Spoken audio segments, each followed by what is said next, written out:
Hi viewers, আসসালামু আলাইকুম। সবাই কেমন আছেন? আশা করছি যে যেখানে আছেন ভালো আছেন, সুস্থ আছেন। আমরাও আলহামদুলিল্লাহ ভালো আছি, সুস্থ আছি। চলে আসলাম নতুন দিন, নতুন একটা ব্লগ নিয়ে। আজকে হচ্ছে 23 রমজান। রমজান দেখতে দেখতে সব চলেই গেল। কখন রমজান আসলো, কখন চলেই গেল আসলে বুঝতেই পারলাম না। রহমতে 10টা দিন চলে গেল, মাগফিরাতেরও 10টা দিন চলে গেল, এখন চলছে নাজাতের 10 দিন। শেষের 10 দিন অনেক রহমতের, অনেক ফজিলতের। এই 10টা দিন দেখতে দেখতেই চলে যাবে। অলরেডি 3টা দিন চলেই যাচ্ছে, 3টা রোজা চলেই যাচ্ছে। তো আর বাকি 7টাও কখন যে চলে যাবে বলতে পারবো না।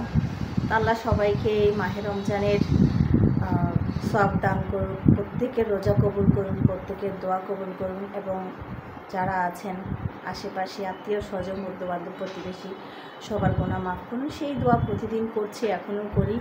আল্লাহ যেন সবাইকে ভালো রাখে, সুস্থ রাখে।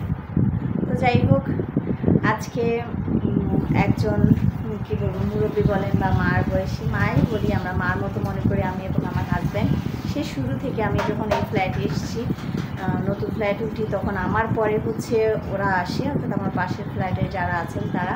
তখন একটা খালাম্মা আছে, আমরা মায়ের মতোই মনে করি আমি এবং আমার হাজব্যান্ড। তো খালাম্মা রিসেন্টলি হজ করতে গিয়েছেন, উমরা হজ, তো উনি আসছে। তো আমি মোটামুটি এখানে সবাইকে ইফতার দিয়েছি, শুধু ওনাকে দেওয়া হয়নি, যেহেতু উনি ছিলেন না। উনি আসছে গত পরশু দিন। তো ভাবলাম ওনাকে একটু ইফতার দিব আর একটু ভাতও দিব। তো ওনার জন্য আজকে আয়োজন করছি, সেটাই শেয়ার করব কী কী দিব।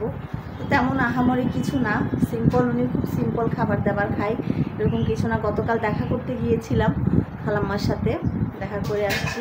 তো খালাম্মা আহামরি কিছু খায় না, উনি সবজি খায়। তো ওনার জন্য সবজি দিয়ে অল্প একটু ভাত দিব। অল্প একটু ভাত খায় খালাম্মা, তখন থেকেই দেখে আসছি। আমাদের একদম পাশের ফ্ল্যাটেই, ওই পাশেরটা আর কি।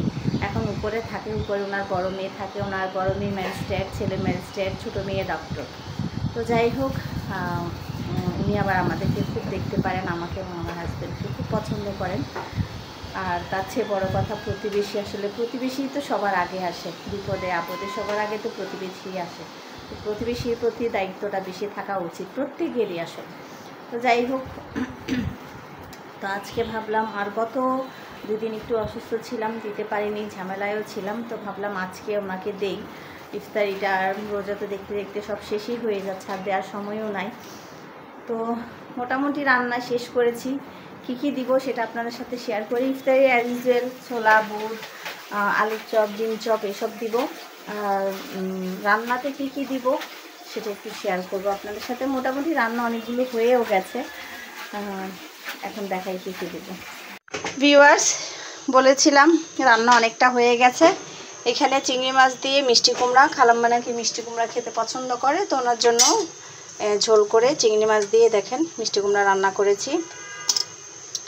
আর এখানে শুটকি বেগুন দিয়ে, উনি বেগুন খেতে পছন্দ করে, বেগুন দিয়ে দেশি আলু দিয়ে শুটকি রান্না করেছি।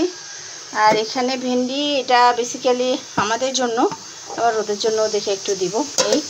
আর চুলায় অলরেডি সিটি দিবে এখন এই যে চিকেন। আর এদিকে এই যে দেখেন লতি রান্না করবো একটু, উনি লতি পছন্দ করে, চিংড়ি মাছ দিয়ে, মানে চিংড়ি শুটকি দিয়ে আর কি। এই হচ্ছে রান্না বান্না। আর ছোলা ভাজবো, আর বাকি ইফতারিগুলো আপনাদের সাথে রেডি করে দেখাবো।